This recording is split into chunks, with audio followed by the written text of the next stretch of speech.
You might call it the Hearst Castle of the Montana Prairie. The Bair Family Museum will take you for a tour of this amazing place coming up on today's Wild West. On a lonely highway outside the tiny and remote town of Martinsdale, Montana, population 64, you'll find an amazing museum left behind by a family with a story to match. As the years went by, they spent most of their time in their private quarters upstairs and in the kitchen, because they really did start to think of this as the museum they were leaving. The Bair Family Museum is an eclectic collection of fine art, European antiques, Native American artifacts, and Western art, featuring original works by the legendary cowboy artist Charles M. Russell, who was good pals with the patriarch who started it all, Charles M. Bair. He was very frugal. He wanted to be a landowner, and he didn't own it right away. He just saved up to do it. The 11,000 square foot family ranch house is something like a Western Hearst castle. Its many treasures include antique gold-plated bathroom fixtures and original oils by French painter Edward Cortez. Their introduction to Cortez came when they ran into a friend in a lobby in a hotel in Paris, who was there to buy paintings for LBJ. There are crystal chandeliers, the finest fashions of the era, and a priceless Native American collection, just to name a few, all provided by a man with very humble beginnings. Born into an Ohio farm family, Charles Bair arrived in Montana in 1883 as a 26-year-old conductor for the Northern Pacific Railroad. But the ambitious and hard-working young man was soon acquiring property and moonlighting as a sheep rancher on his first 320 acres. By 1891, Bair's ranch had grown to nearly 6,000 acres. He'd quit the railroad and become a full-time rancher, living in a sod-roofed two-room cabin with his wife and 2-year-old daughter Marguerite. And by the mid-1890s, Bair was ranching 40,000 sheep and had moved his family and business headquarters to Billings.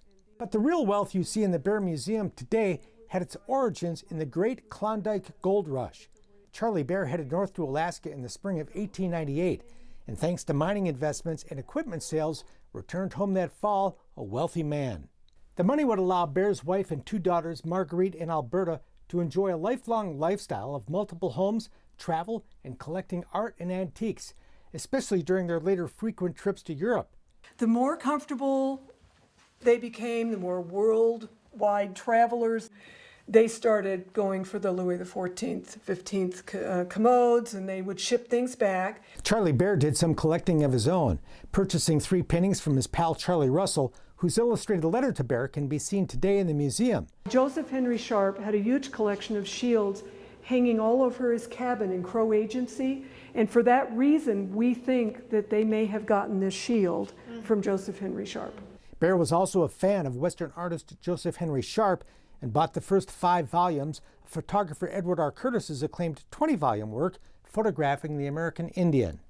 These were original photogravures printed by the printer in Boston that he selected. Meantime, by 1910, Charlie Bair had become the biggest sheep rancher in the world, shipping entire trainloads of wool out of Billings. They celebrated their 50th wedding anniversary, Mr. and Mrs. Bair, in this room. Wintering in Los Angeles, the Bairs became friends with silent movie star William S. Hart and the famed writer and artist Will James. Chief Pleniku gave Alberta, when she was that size, this Lakota vest. The Crow Indians were also among the friends of the Bairs, on whose reservation Charlie Bair leased millions of acres to run his sheep. Charlie used to buy him these cars. He'd order them in Chicago and ship them out. He was a terrible driver, and he usually got driven around in Montana, but he liked to buy cars. By 1952, Charlie and Mary Bair had passed away. Marguerite, who married ranch foreman Dave Lamb, continued her European collecting trips with her sister Alberta, and they expanded the ranch house to 26 rooms to house their growing collection. You saw Mrs. Bair's hand-painted china, and you saw the influence she had on her oldest daughter in antiques they purchased. And you see Charlie's paintings that he bought from his friend Sharp and Russell, the photographs he bought from Curtis. So that was the parents. And then after the parents passed away, they left 2 daughters, one of which has a very deep interest in art. They started to travel, and they collected a completely different kind of thing, antiques and silver and paintings, but they melded them all together in their family home. They didn't get rid of one to replace it with another. And I think that it's eccentric, but it's very heartfelt in a way. And I think it's what makes it so real. But neither sister had any children, and by the 1960s, they were already planning what to do with their estate. One of the unique things about the Bair Family Museum is that the family wanted their home left as a museum when they were gone. So when you walk in that house, you're seeing the home just as it was when the Bair family lived there. There was still salt in the salt shakers when I got here. Curator and director Elizabeth Guheen says while there are many family home museums in the United States, the Bair House is truly unique. In this case, the family literally left everything in situ. They created a trust and they left them the keys and said when the last family member is gone, this is for the public to come in and see as a museum.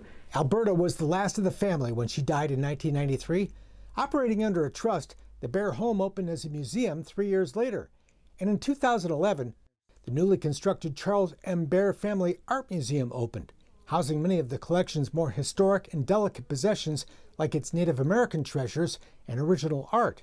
Charlie Russell knew Charlie Bair, and Charlie Bair purchased those paintings from him, and they haven't been out of this house since that time. So I think that very immediate connection between the artists and the family and the house, I think that that's really important. You know, there was no time passed that rewrote the story. It's the way they left it. The Charles M. Bair Family Museum is about 2 hours northwest of Billings or 90 miles northeast of Bozeman. Either way, it's a beautiful drive. And you can also visit the museum and see its fabulous collection on their website, which we've linked to our own. We'll have details later in the program.